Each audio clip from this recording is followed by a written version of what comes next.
କହିଲ ଆଜି ଆମେ କଣ ପଢିବା? Human body part. କଣ? ଶରୀରର ବିଭିନ୍ନ ଅଙ୍ଗ ପ୍ରତ୍ୟଙ୍ଗ ହେଲା। ଆଚ୍ଛା କହିଲ ପିଲାମାନେ ତମର କେତେଟା ଆଖି? ଆଖି ସାହାଯ୍ୟରେ ତମେ କଣ କର? ଆମେ ଆଖି ସାହାଯ୍ୟରେ କଣ କରୁ? ଦେଖିପାରୁ। କଣ କରୁ? କହିଲ ତମର କେତେଟା କାନ? ଦିଟା। କାନ ସାହାଯ୍ୟରେ ତମେ କଣ କର? ଶୁଣିପାର। ଆଉ କହିଲ ପିଲାମାନେ ତମର ନାକ କେତେଟା? ନାକ ସାହାଯ୍ୟରେ କଣ କର? ନିଶ୍ୱାସ ନଉ।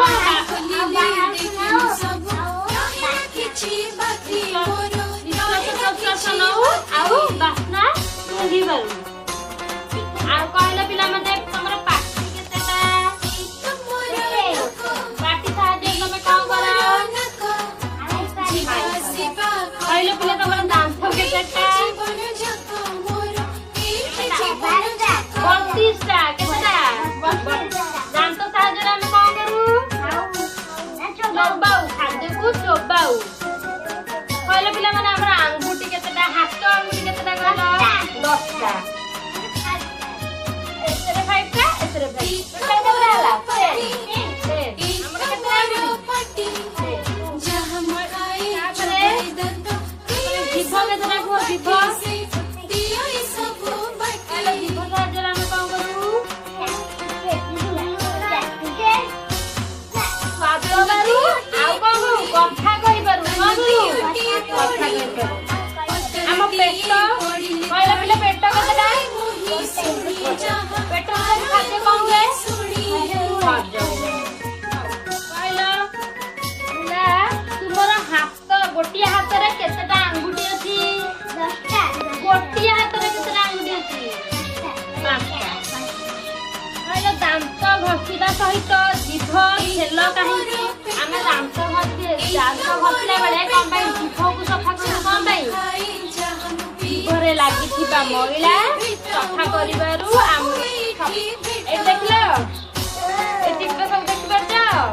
ଦେଖ ଏଇଟା ହଉଛି ଆଖି, ଏଇଟା କାନ, ଏଇଟା ନାକ, ଏଇଟା ପାଟି, ଏଇଟା ଦାନ୍ତ, ଏଇଟା ଆଙ୍ଗୁଠି, ଏଇଟା ଆଣ୍ଠୁ, ଏଇଟା କହୁଣି, ଛାତି, ପେଟ, ବାକୁଲି, ଜିଭ।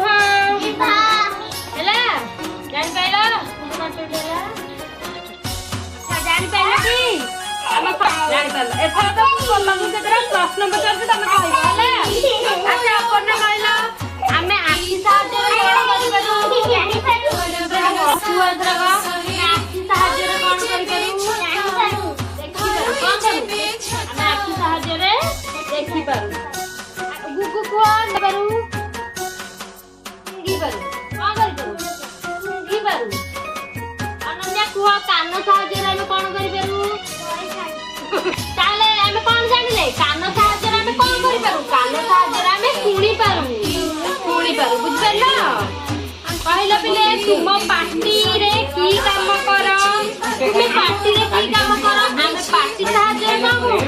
ଖାଇପାରୁ, କଥା କହିପାରୁ। ଜିଭ ସାହାଯ୍ୟରେ କଣ କରୁ? ସ୍ୱାଦ ବାରିପାରୁ। କଣ କରିପାରୁ? ସ୍ୱାଦ ବାରିପାରୁ। କୋଉଟା ଲୁଣିଆ, କୋଉଟା ମିଠା, କୋଉଟା ରାଗ, କୋଉଟା ଖଟା, ସେଇଟା ଆମେ କଣ ସାହାଯ୍ୟରେ ଜାଣିପାରୁ? ଜିଭ ସାହାଯ୍ୟରେ ଜାଣିପାରୁ। ଆମ ଜିଭ କେତେଟା? ଆମର ଜିଭ ଆଇସ୍କ୍ରିମ ଖାଇଲେ କେମିତି ଲାଗେ? ମିଠା ଲାଗେ। ଆମେ ସେଟା କାହା ସାହାଯ୍ୟରେ ଜାଣିପାରୁ? ଏଇ ଜିଭ ସାହାଯ୍ୟରେ ଜାଣିପାରୁ। ବୁଝିପାରିଲ?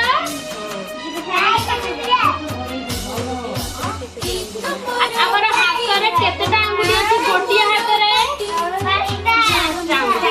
ବୁଝିପାରିଲ? ଆମର ଗୋଟିଏ ହାତରେ କେତେଟା ଆଙ୍ଗୁଠି ଅଛି? 5ଟା ଆଙ୍ଗୁଠି। କହିଲ ପିଲା